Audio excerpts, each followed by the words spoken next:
ಒಂದು ಸಿನಿಮಾ ಮಾಡೋದು ತುಂಬ ಕಷ್ಟ, ಆದರೆ ಇವಾಗ ಅರ್ಥ ಆಗ್ತಾ ಇದೆ ರಿಲೀಸ್ ಮಾಡೋದು ಅದರಿಂದ ಕಷ್ಟ ಅಂತೇಳಿ. ನಿನ್ನೆ ಡಿಸ್ಕಷನ್ ಆಗಿದೆ.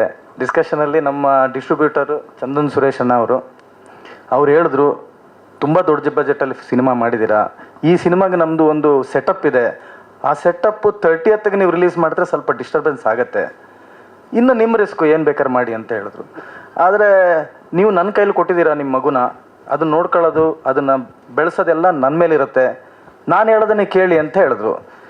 ಇಷ್ಟು ವರ್ಷ 30-40 ವರ್ಷ ಎಕ್ಸ್ಪೀರಿಯನ್ಸ್ ಇರೋ ಚಂದನ್ ಸುರೇಶ್ ಅಣ್ಣವ್ರ ಮಾತು ಕೇಳೋದೇ ಸರಿ ಅಂತ ಆಯಿತು. ಹಾಗಾಗಿ ನಾವು ಒಂದು September 12th ಈ ಸಿನಿಮಾನ ರಿಲೀಸ್ ಮಾಡೋಣ ಅಂತ ಇದ್ದೀವಿ. ಇಲ್ಲಿವರೆಗೂ ಎಲ್ಲರೂ ಸಪೋರ್ಟ್ ಮಾಡ್ತಾ ಬಂದಿದ್ದೀರಾ. ನಿಮ್ಮ ಸಪೋರ್ಟು ನಮಗೆ ತುಂಬ ಅಗತ್ಯವಿದೆ. ಎಲ್ಲ ಕಿರಣ್ ರಾಜ್ ಅವ್ರದ್ದು ಫ್ಯಾನ್ಸಿಗೆ ಮತ್ತು ನಮ್ಮ ಫ್ಯಾಮಿಲಿ ಮೆಂಬರ್ಸು ಸಪೋರ್ಟರ್ಸ್ಗೆ ಎಲ್ಲರಿಗೂ ನಾನು ವಿನಂತಿ ಮಾಡ್ತೀನಿ, ಒಂದು ಒಳ್ಳೆ ಸಿನಿಮಾ ಗೆಲ್ಲಬೇಕು, ಗೆಲ್ಲಿಸಿ ಅಂತೇಳಿ. ಧನ್ಯವಾದ.